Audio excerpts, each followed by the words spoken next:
আপনি বলুন কি বলতে চান। ইওর অনার, আমি দুর্গা মুখার্জি। আমি এতক্ষণ ওখানে বসে এই দিব্যাস এর কুৎসিত রূপটা আর এর সঙ্গে জড়িত আরো কতগুলো অপরাধের কুৎসিত রূপটা দেখছি।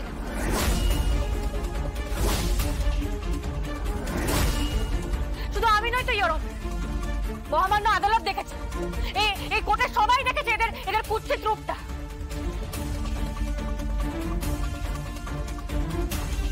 যেটা দেখলে যে কোনো সভ্য মানুষ, যে কোনো সাধারণ মানুষ না শিউরে উঠবে। ইওর অনার, আমি দুর্গা মুখার্জি, জগদ্ধাত্রী মুখার্জি আর স্বয়ম্ভু মুখার্জির কন্যা। আমার মা আমাকে জন্ম দেওয়ার পর আমার মায়ের ব্রেন সার্জারি হয়, আর তারপর থেকেই আমার মায়ের এরকম অবস্থা হয়ে যায়।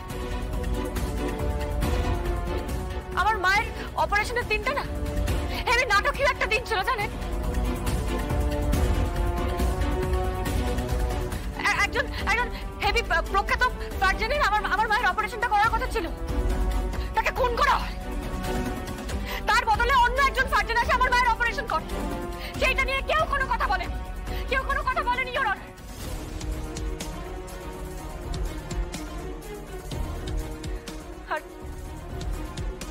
আর জন্মের পর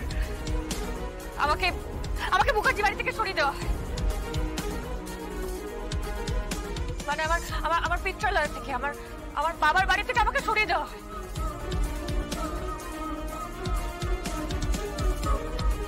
আমি একটা অনাথ আশ্রমে বড়। আমার ঠাকুরদা রাজনাথ মুখার্জি আমাকে অনাথ আশ্রমে রেখে আসে। কৌশিকী মুখার্জি সব জানতো। অনাথ আশ্রমে আমার যা সমস্ত খরচাপাতি ওরাই পাঠাতো। আমার ঠাকুরদা রাজনাথ মুখার্জি আর আমার পিসি কৌশিকী।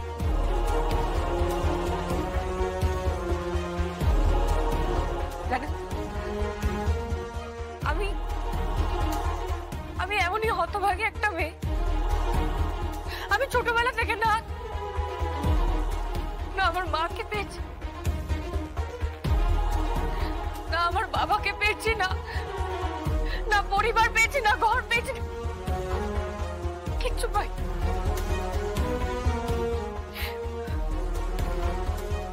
আমি অনেক কষ্ট করে বড়